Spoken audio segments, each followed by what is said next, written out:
Hey guys, Keith here. I'm going to be playing a 1510 game on chess.com. I just started. Tried to play the Scandinavian and he played d4, I played d5, and then he pushed. He had played e4, then I played d5, and I pushed. And I think the right move is to push the c-pawn. This is a fairly new opening for me, so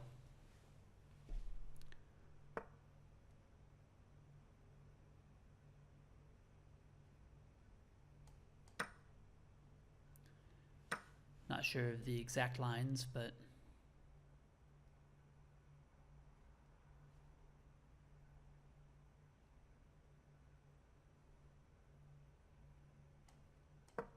just bring the knight out. So as I'm trying out new openings, I'm also just trying to keep in mind the fundamentals.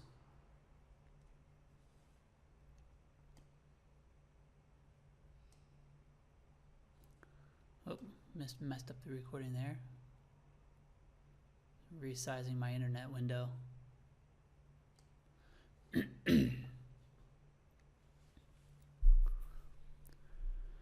Okay, moves this queen back. So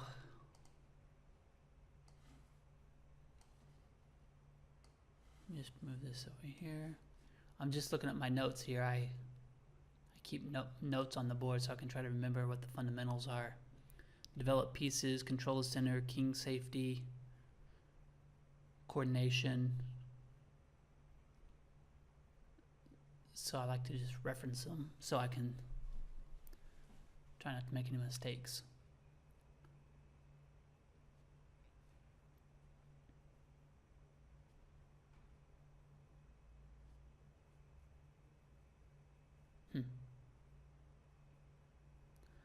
I'd like to bring my knight out over here so I can possibly castle kingside, but my knight is a little bit stuck where it's at. I think I'm going to try to bring the bishop out so that I can push the e-pawn up to e6.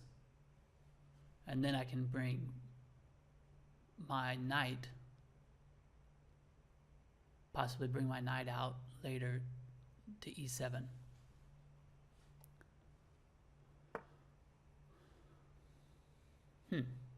That seems like an odd move. That's the forget about it pawn. So I have these little notes over here that I keep looking over. Here, I'll show you. Stuff to remember. Get the c-pawn out front of the knight. Try not to block your bishops. Avoid moving the forget about it pawn, the f-pawn, which is what he just moved. Try to avoid moving that one. In-between move if possible. If you're in a jam, you can do it in-between move. I never can pronounce the word properly, but I think it's like Zwiziwag or something like that. Some German word that means in-between move. Move order in trading pieces. Well,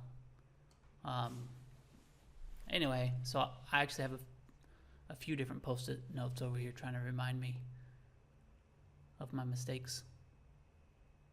Common mistakes. Okay, back to playing here.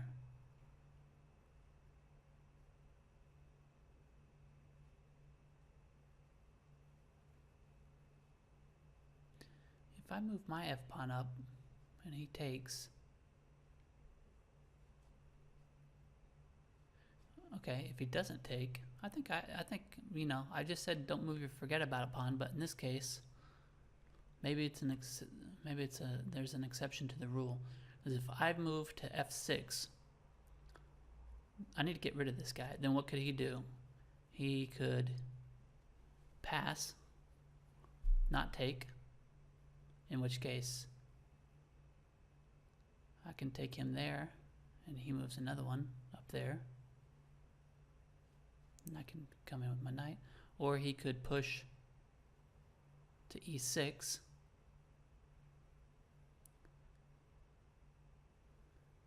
in which case I could take with my bishop.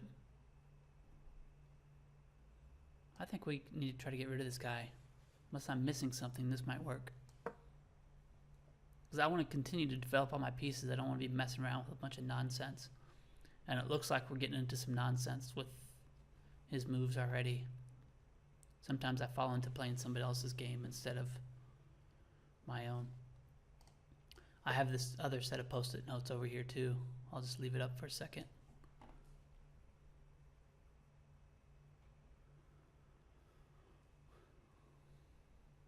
Okay, if he takes my, he's threatening to take my knight. If he takes it, I can just take back with my b-pawn. And then he can take there, put me in check. I don't think it really amounts to much though.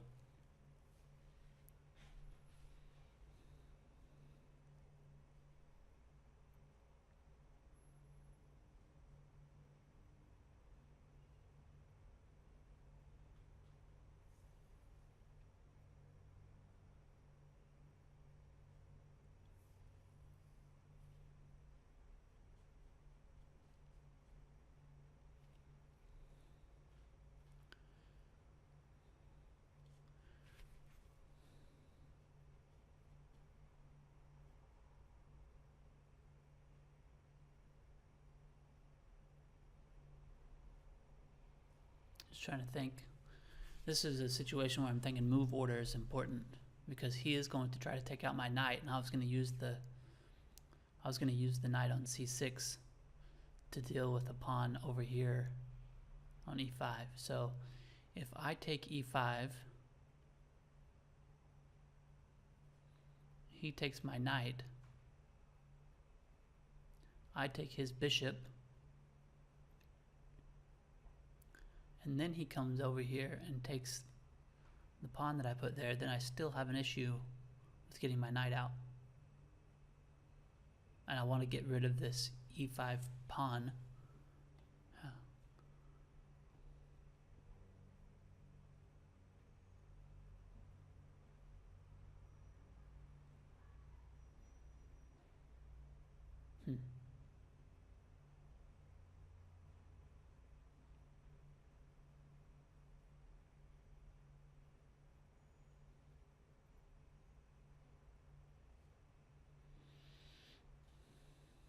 It's taken me a while on this move.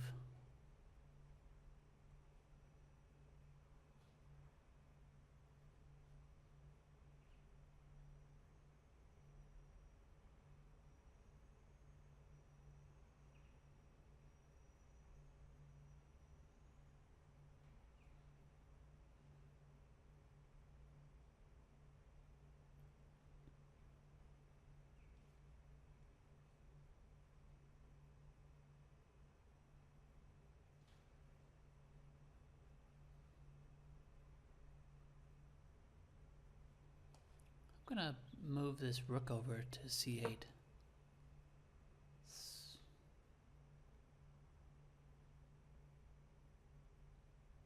I'm gonna have to deal with this issue, certainly.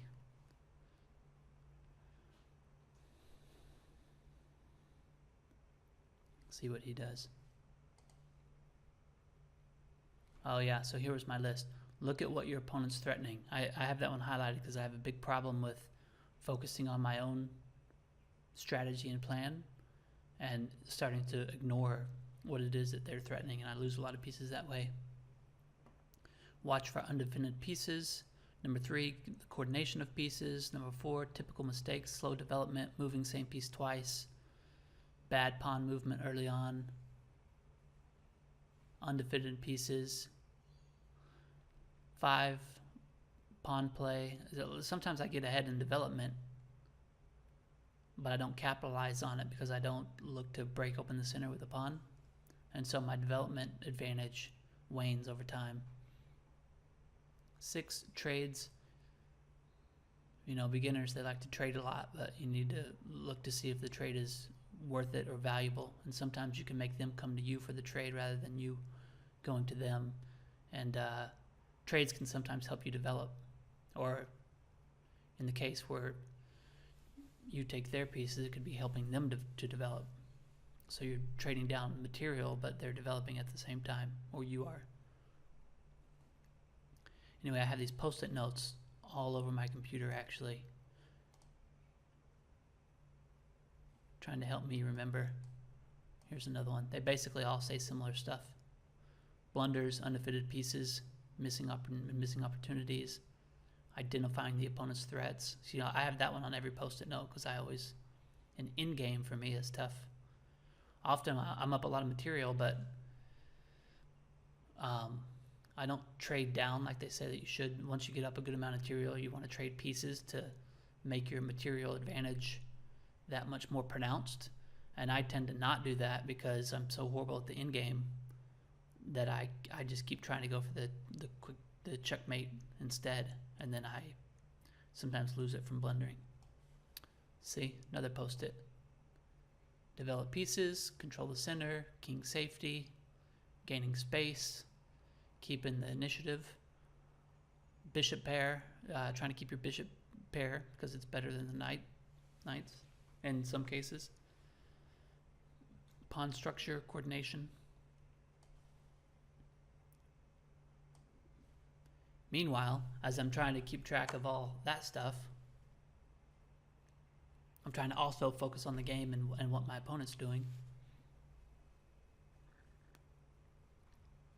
Gets a bit hectic.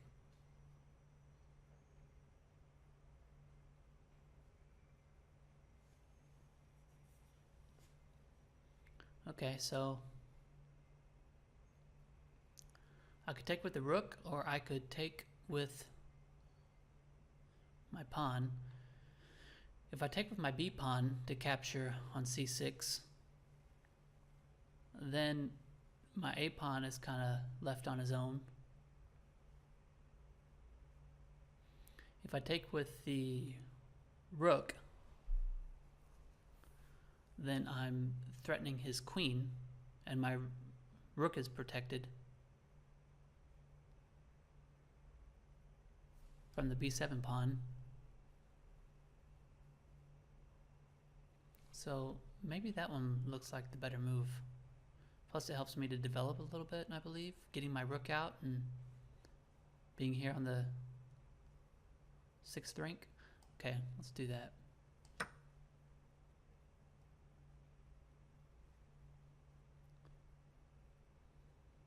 I still need to get all this king side out.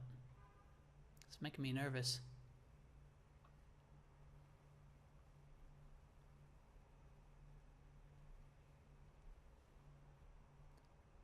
That c pawn's a sitting duck.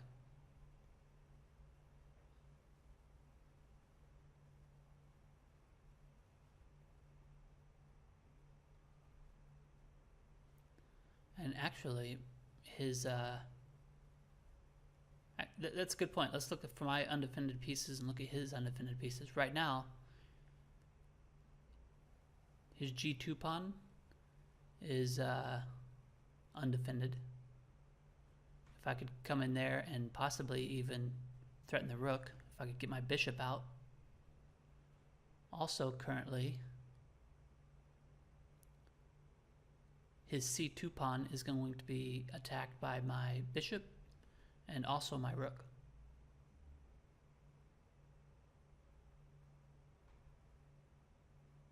And his king's out in the middle, out in the open.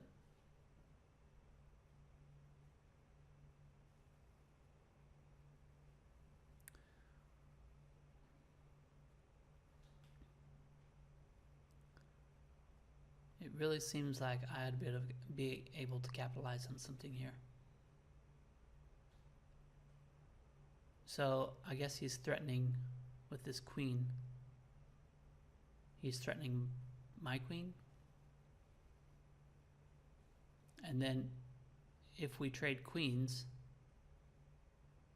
my queen is, I guess, out in the open. That's what he's thinking.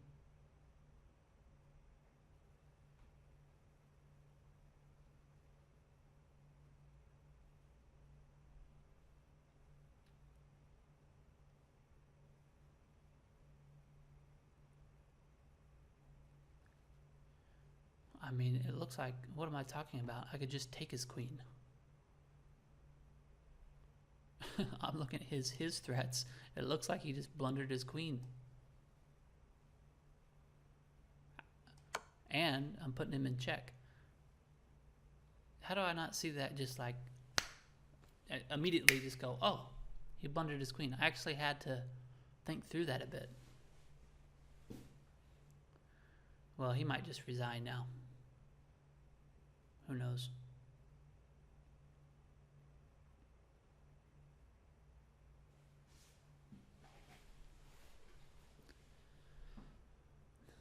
The funny thing is, even though I've gotten his queen now, I still, in my own head, don't feel like, oh, I've won this game. I don't feel like that at all. Because still, I'm at the level now, still converting this to a win is challenging for me, not to blunder. But he resigned. Okay, let's look at the analysis, because I'm curious. Quick 1 minute. I'm just curious to see if I was making decent moves or not.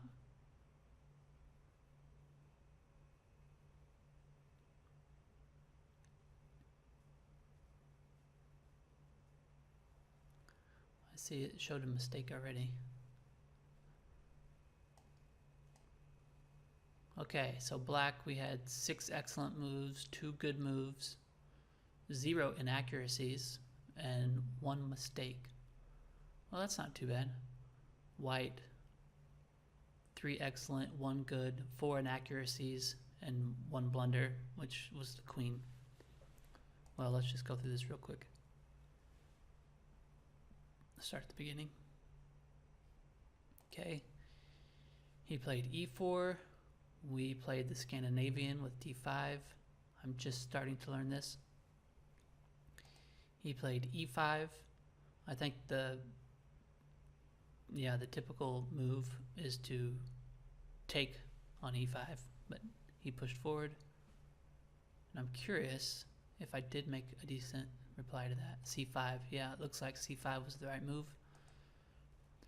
d4, I take, that was correct, according to the computer.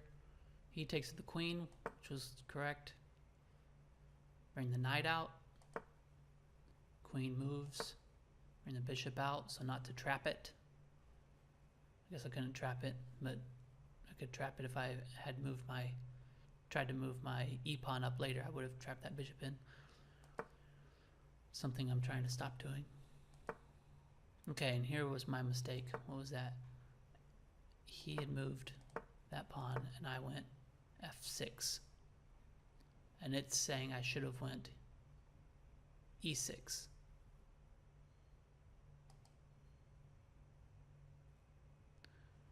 Okay, e6 would have stopped his pawn from moving forward. And my bishop was already out. And then it says he would have went bishop d2, but doubtful, since he's not a computer.